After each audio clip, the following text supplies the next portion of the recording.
everybody, and welcome to a episode of the Digital Embellishment Show that I think you are all going to enjoy. I have what many would consider to be embellishment royalty on the show today. It's my immense pleasure, ladies and gentlemen, to introduce Jeff Hernandez, the Vice President at Classic Color, and somebody who as somebody who's a big fan of embellishments, he's been a big influence in what we do and how we do it. Jeff, how are you doing? Great, thank you. Thank you for bringing me to the show. Very cool. So Jeff, for those of you who don't know you, and I don't think there's many people in the industry who don't know you, can you tell us a little bit, just who are you? Tell us about yourself and what you do, and especially why are you so passionate? And I think that's the key word when I talk to you and people talk to you. Why are you so passionate about the embellishment industry? So tell us a little bit about yourself. Well, I always tell people, be who you say you are. So if you say you're the greatest at something, then everything around you has to reflect that. So that's where a lot of that passion comes from. And if you, what people really, I think they should take from this is be who you say you are and be passionate about what you believe in. Because if you can't be passionate about it, you can't really sell it. I always tell people, I'm just naturally, I'm talkative naturally. But the thing is what I had to learn was when I'm speaking to somebody, have them understand what I do. And I always tell people I'm from Missouri, and I really am not. I'm from Chicago. And the reason I say that is because Missouri is the show me state.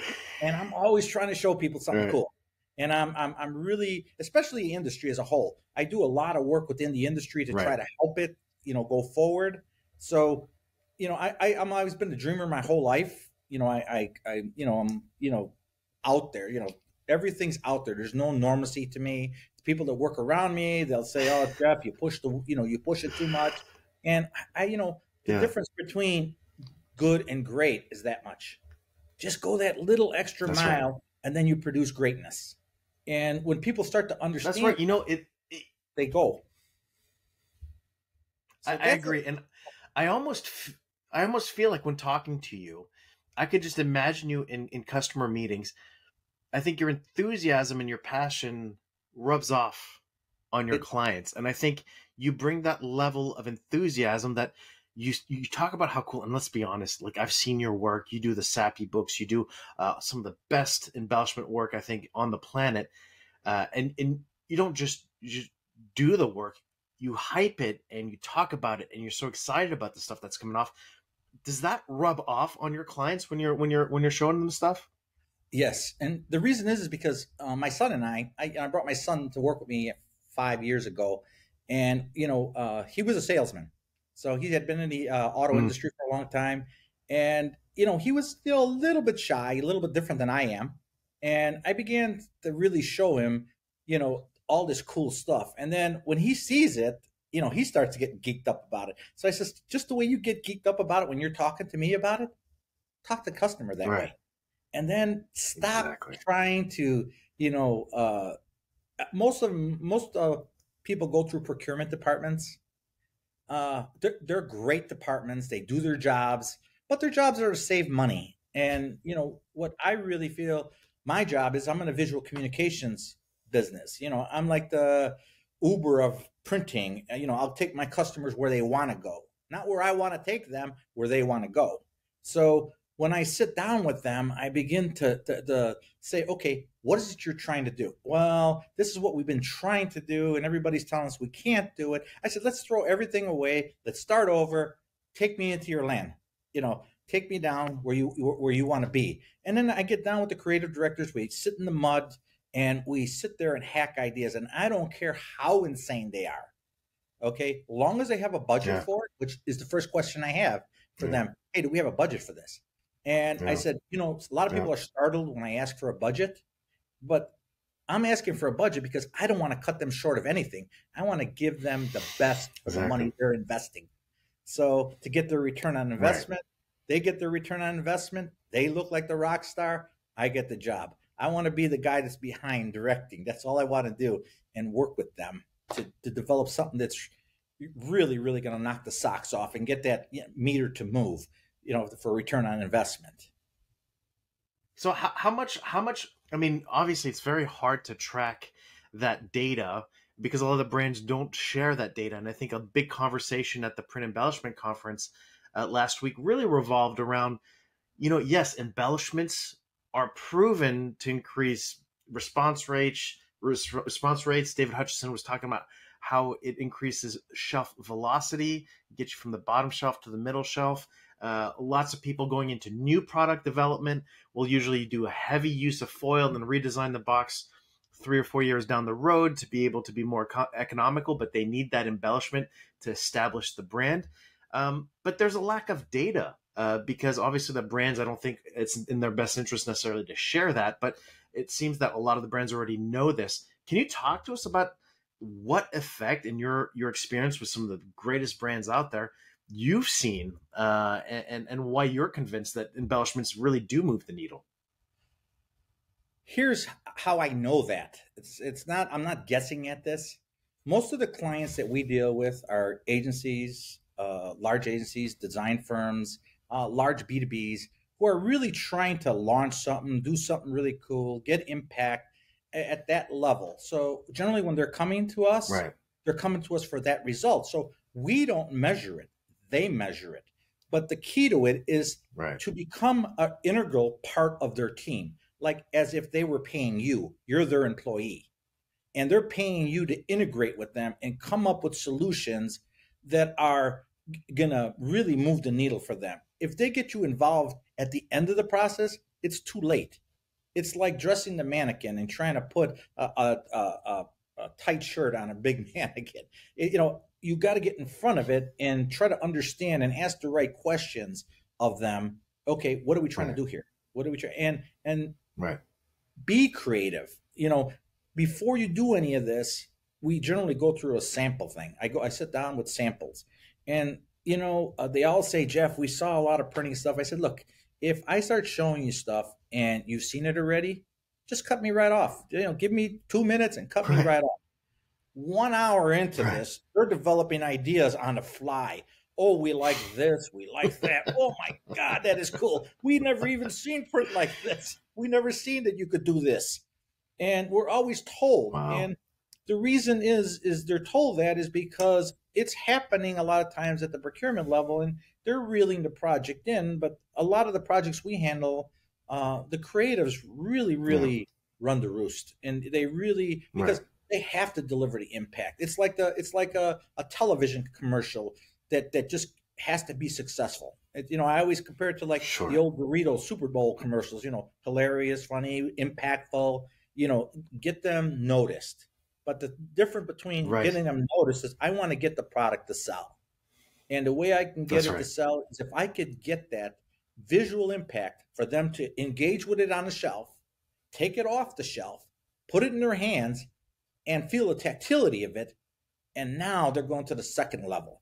Because when you can do that, you're showing your client, you're showing the customer that you took the extra thought to put it into it so they can engage with it. You could put some of the stuff we do at the bottom of the shelf and people see it down there. Yeah. So that's right. I don't have to worry about shelf placement at that point because that color is going to shine from underneath, the last shelf. And, when they get it, you use everything. You want sound chips in something, you want video in something. There's all kinds of embellishments. I don't just put embellishments into something that you put, an emboss, a deboss, a coating, or a specialty. I include everything. You're right. And you really, today you have to throw every bell at whistle at something that you want to get noticed, but yet fits the product. It has to fit the product. So we could go into some more questions, but I'll talk about proprietary things that we love doing, like proprietary coatings, so that when you touch something in the mail, it belongs to such and such brand because it has that grit texture real fine, and I can make 500 different emulations of grit just by altering the analox rollers. So there's and I get excited about it because I love this stuff. At a given point, I might start drooling. So, well, I think also you dropped some major wisdom on me last week, and I think I'm always learning when I'm around you. One of the pieces of wisdom that you dropped on me, I thought was interesting. I don't remember if you told me this or it just came out naturally, but you said, Kevin, selling value has nothing to do with the equipment that you've got in the back. It all starts here. And I think we look at the industry today, when it comes to selling print, a lot of people have forgotten, I think, those words of wisdom. Can you walk us through what you meant when you told me that, and what that means, really, what other printers should be thinking about when they're out there selling really cool print? Okay. We're in a visual communications business. So, if you Right. want to stay in the printer business, you're going to be locked in to competing with everybody else. When you're in the visual communications business, you have a responsibility to the client to make sure that that product is doing great. Okay. And in order to help Right. that, occur, you have to start with the right audience. So you start, okay, thinking about this. Who are the people that are making these decisions? What are the decisions are they making? And then you look at it and say, once it gets down the chain, what's getting cut out of it? Okay, that's going to Right. prevent you from this. Or they throw all the bells and whistles at you and you get the job because nobody else could bid it. So there's just a lot of different ways, but the biggest thing I always say is don't buy boxes, okay? Like, I look at it, you take an oven in your kitchen, and I own the most expensive 30-inch oven you could put there, but it doesn't make me a cook. I'm still boiling water. So this is what I That's always right. say. I always give people analogies like this so they think about it. They think about it. Okay, why am I Right. buying this box? Am I going to do what it takes to get beyond just buying a box? Because at the end of the day, that box does the same thing over and over and over. It's what's up here, the creative, to think beyond, that takes you to the next level, allows your company to grow. There's not, like at Classic, there's not two levels of thought. The projects, you can't say, well, this project we're only getting paid this much, and this project we're only getting paid that much. Sure. You train Right. the entire internal staff from front to back. We have some of the greatest people, and I can't speak enough about that. And these are all the Sure. things that I tell people. Think: do we have the right creativity? Do we have the right people? Okay. Do we Yeah. have the right salespeople that understand how to sell this? Understand what they're selling. Okay. Are they selling, a coating on paper? Are they selling a piece of shiny foil on paper? Bling doesn't always sell. It's how you utilize it. And it's today's brand is very, very important, because right now with the whole digital spectrum, it actually Right. has a DNA to it. Every brand has a living DNA.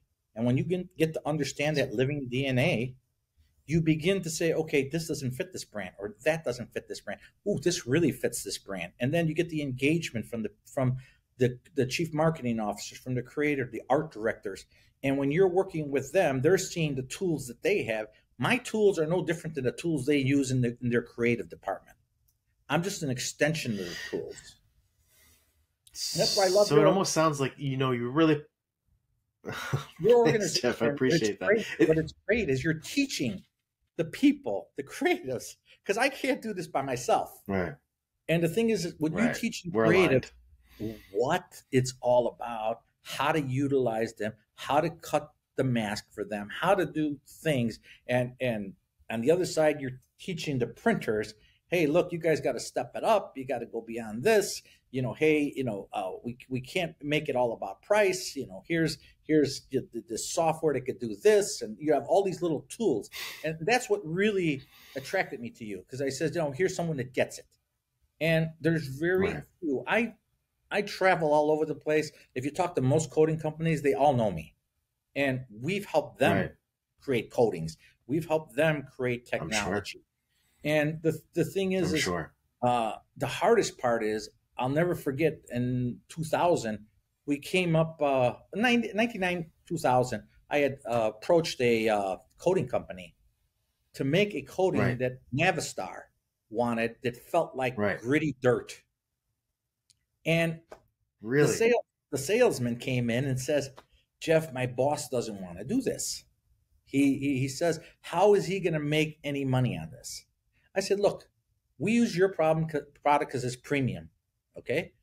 If Right. I want to just shop someone that I don't feel is creative and that can create what I want, all you sell me is mop and glow. It's just floor wax. That's right. So when he brought his That's right. boss in, I told him this, and his boss put that together in 1999 to 2000, and Grit was born. And from that, I was just, became more and more inspired and began to understand that it's this long thing you got to think through. Okay. Do my people understand it first and foremost? Okay. Does management understand it? Okay. We spend a ton of money on R&D. Okay. But it all comes back tenfold because you're able to bring something. It does. That nobody else is doing. And half the time, they don't even 3-bit it. And the reason they can't 3-bit it is because you're showing something that someone else can't do. And so I love what you're saying because you're pushing organizational alignment. And what you're saying is it doesn't work unless the whole organization from the very top to the very bottom is all on the same page as to what we're doing as a company. What are we doing to provide value to our clients? And not just mop and glow. Like you said, I love that approach. And I think today, a lot of the issues when it comes to selling embellishments is that a lot of people aren't necessarily organizationally aligned. And when you're not organizationally aligned with a strategy, it's just price. And it sucks because we'd figure as printers, we've learned all our lessons with commoditization and the race to the bottom, and we try to avoid it, but it almost feels like it's just a habit that it's hard to break. And I'm sure that you probably see the same thing out there with a lot of other people out there. And the big thing is I always try to nail home, my Viking oven didn't make me a chef.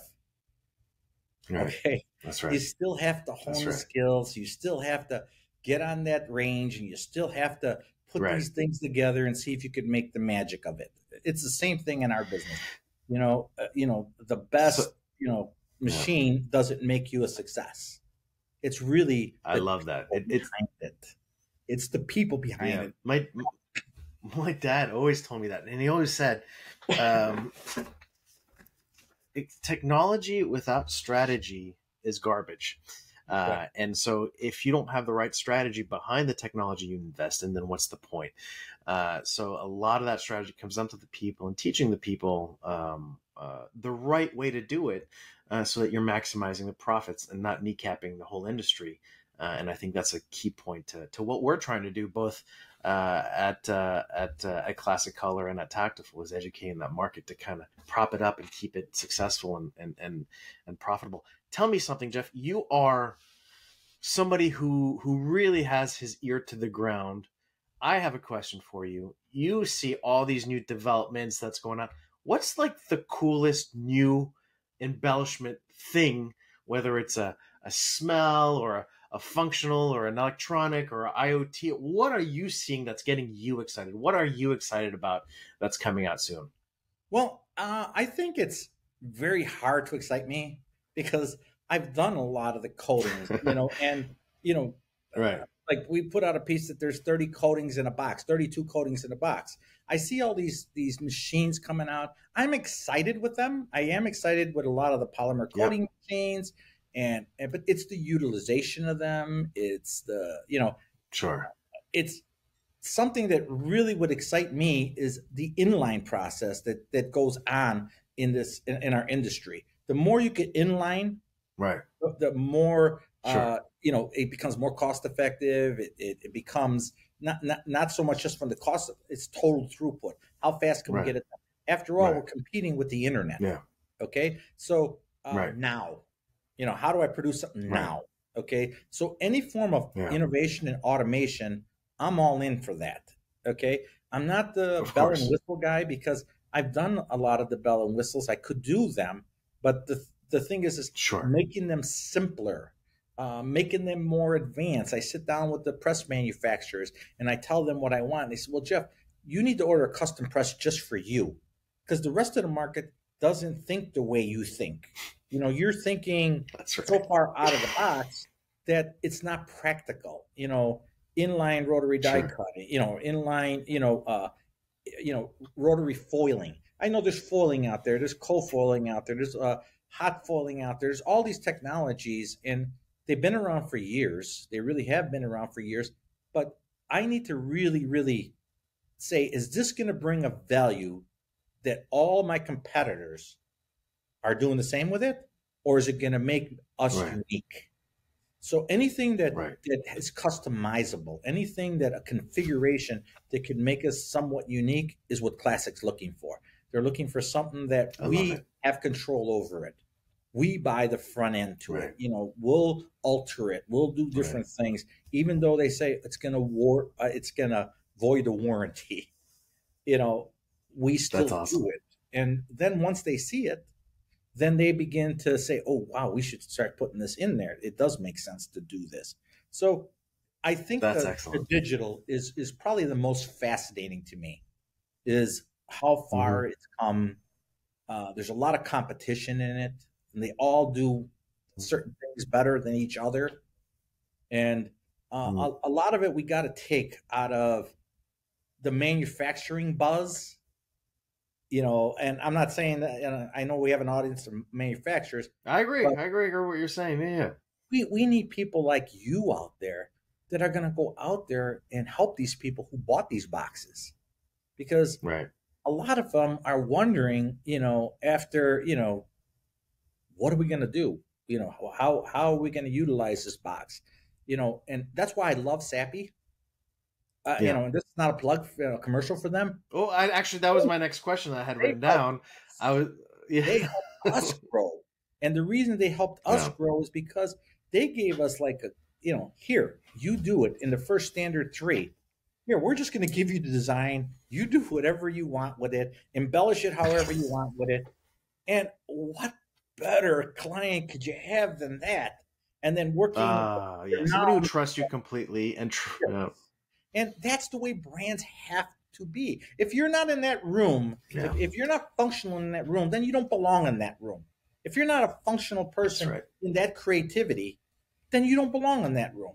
And that's what we do great at Classic. I don't care what salesman you deal with. They all have the same mentality. It starts from top to bottom. You walk in our place and you talk to the receptionist, and she'll tell you what we do. And it's only because you do so many of them. And clients that are coming in aren't ordinary clients. They're all geeked up. They come in all geeked up. We can't wait. We can't wait. We can't wait. Do we have a few little mishaps here and there? Yes, like anything else. But it's, do you get back up, you pound it harder, and achieve the greatness of it. And that's what they really love about us. They love that no matter how high they build energy, we climb it. That's and right. We're taking it. It's an energy. I think you guys give off an energy. They want to go. Yes. And we all feed off our energies. We all feed off each other's energies. That's right. And, 100%. everybody just works so, I can't say enough about the employees. They work so hard.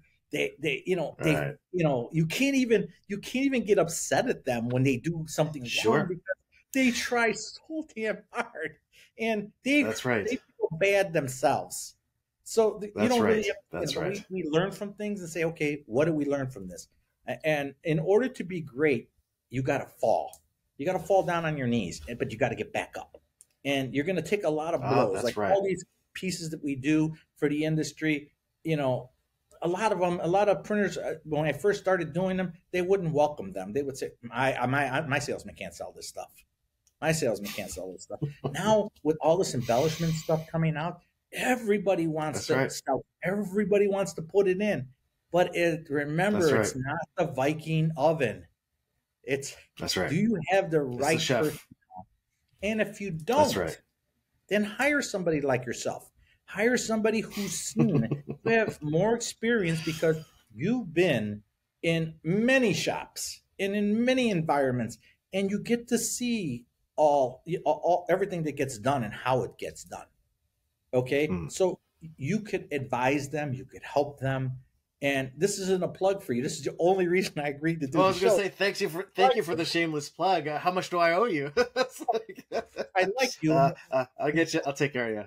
You know, I thought about it, and I'm saying to myself, here's someone that's going to help the industry. That, you know, an OEM should contact and, you know, and say, hey, you know, you could help us sell our machine, our piece on our machine, our technology on our machine, and stop trying to bring somebody in that's a trainer that trains on interface and then try to make them the person that's going to show you how to do technique. Two different people. It's a construction worker and an artist. They're two different people. That's right. So That's right. Those are the things that really make me excited. Is, you know, when I first met you, I didn't know what you did when I first met you, and then I started watching you, listening to you, and then I said, "Wow, this is something I could get into. This is a guy that I think can, you know, get people excited. You know, they look at me as a competitor, but I'm a very friendly competitor because I really want people to engage in the technology and take print to the next level. So where print is thought of as what it used to be, the number, you know, 2 or 3 in marketing. You know, first it was TV, radio, and print. We were the cheapest guys on the block, and then internet came along, and now we're trying to, you know, drop down and use print for what it always was used for, and you'll get the return.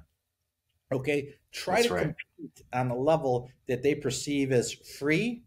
Okay, I don't know that my mailbox out in the front of my house has a junk box in it. Okay, I do know emails have a junk. I believe in emails, but a lot of them make it into the junk mail. Now, when they get a piece and it screams out at them, guess what? They're going to show it to someone else. Not only are they going to show it to someone else, some of these effects are so cool, they're going to show it to their kids. Yeah.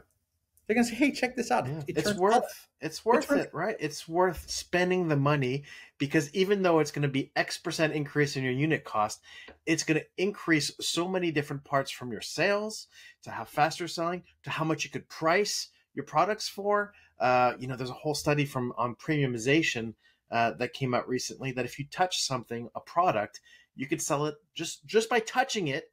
You could sell it close to 30% higher in price than a product that you did not touch. And you talk about the tactility that you're talking about, being able to touch a product. You know, you see it on the shelf, you go, oh, that's interesting. You reach out, you touch it, you go, oh, that's really interesting.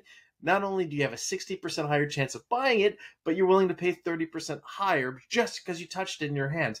And that's amazing when you talk about the psychology and the power of touch and the things that you are developing.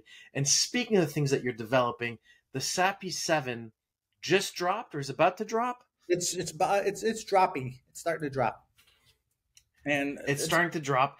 Do you want to tell us a little bit about what we can expect from this? Because I got a sneak preview at the show, and I got to tell you, you had to pick my jaw off the ground after seeing that book. But what can people expect from SAPI 7? Well, the SAPI 7 was built to promote the spectral grade. It's their board, and it's brand new. They have the newest technology. They redid the whole head box to create, you know, perfect paper. And it's, you know, I do a lot of work for mills. Okay, so they come to me because you know, I can torture a piece of paper. You know, I'm going to pass it through 3 put, you know, 400 densities, you know, ink on there. I'm going to really put it on there, slather it. I'm going to put coatings, you know, anywhere from a 30, 40, 50, 60, and push it on there and still get dimensional fit. Now, if you look at the book, just look at the fit on the book. Okay. Those don't run up one spread at a time. They gang run, because you'd have to end up with like 60 Sorels if you were to put them all on there separate. So the fit is so perfect in them, and it has a lot to do with the paper. It has a lot to do with the dimensional stability of the paper. Okay. You know, I always tell people paper is the 5th color. Okay. It reflects. It allows the ink, all the beauty of the ink to reflect. And that paper does it. Then you get on a C1S side. Okay. It's one of the smoothest C1Ss I've ever seen. You know, most back sides they wouldn't even print on. They print one color black type on there. I drop solids on there. Everything that you're not supposed to do, I dropped on there. You do And it. the reason I wanted to do that was to show people, okay, you could flood this sheet, it doesn't crack. You could emboss this sheet and really push the embossing. There's one spread in there, it's all sculpture and embosses, and just really push it and not have to worry about the sheet ripping. Every little thing. So we did a lot of research on what a board, goes through and through its processes, and we tried to demonstrate everything you could throw at a board. You want to emboss it, you want to deboss it, you want to foil it, you want to put ink on it, you want to put pearls on it, you want to put wood coatings on there. It has something for everybody. And then we even did one, instead of laser cutting, we rotary die cut it. Okay. Right. And rotary die cutting, when I first showed, this happens every time I do something and I'm working with an outside equipment person. You want to do what? How do you're pushing this technology? No, you haven't done it. Therefore, that's why you're saying you're pushing it. It can do it. And we ended up doing it. And that, there's this one piece everybody asked me, is it laser cut? No, it's rotary die cut. Laser cutting is good too. But the problem we have with laser cutting sometimes is it tends to burn. The paper tends to burn. So you get little tricks around it. You print, a color on one side. You find certain sheets that don't burn and as much. They all burn. Right. But that book there, I can't say enough good things. And one thing I got to say is, hey, look, if you're a printer, embrace the technology. Look at it. Show it to your customer. Hey, our name's not in the book. And I never put my name in those books. And the reason is Sappi long ago wanted to figure out how to help their clients, with the marketing, to understand, hey, look, you could take this out and you could bring it in front of somebody and you can captivate an audience. And it doesn't it doesn't say Jeff did it. It doesn't say Classic did it. It doesn't say any of that. So it gives you a tool that you could go in with and sell from. And I don't think, any of, I mean, most of, Nina does a little bit of it too. Nina does a lot of nice pieces like that too. But between Nina and Sappi, they tend to do a lot of great pieces like that are impactful for designers. Because remember, designers' brains, they're so big that you got to constantly fill them with new ideas. They're constantly searching for new things. So if you could bring them in something totally different, they're engaging with it. Most people are afraid of that. They're afraid, gee, I'm going to go in there. I'm not going to really know how to sell it. It sells itself. Somebody looks at it and says, holy crap, I want that. That's what I want. I want to do that. That's it. So that's what, helps. Wow. Well, Jeff, I can't tell you how much I appreciated this conversation. We've been speaking for 32 minutes. It feels like it just went in a blink of an eye because the conversation was fascinating. The wisdom that you shared with us all, I can't tell you how much we appreciate you doing that. If somebody wants to reach out to you, I know that they can reach out to you at Jeff at classic-jeff.com. The link will be in the description of the video. Jeff, I thank you again for everything that you do for the industry, for everything you do for educating people on the power of sexy print. We love your work. We love your passion. We love everything you do for us as an industry. And I really hope to have you back on the show sometime soon so we could talk about some of the cool projects that you guys are doing when you have time. That would be a great show, because if you see what we do, if you see all the great projects we do, it's amazing. I mean, I have fun every day. Let's do it. And that's a great thing when you love to go to work, because you want to see what's the next thing you're going to work on. So I really appreciate Kevin. And we love to see you work. Thank you. Thank you, Jeff. We will talk to you soon and keep up the great work. Have a great day.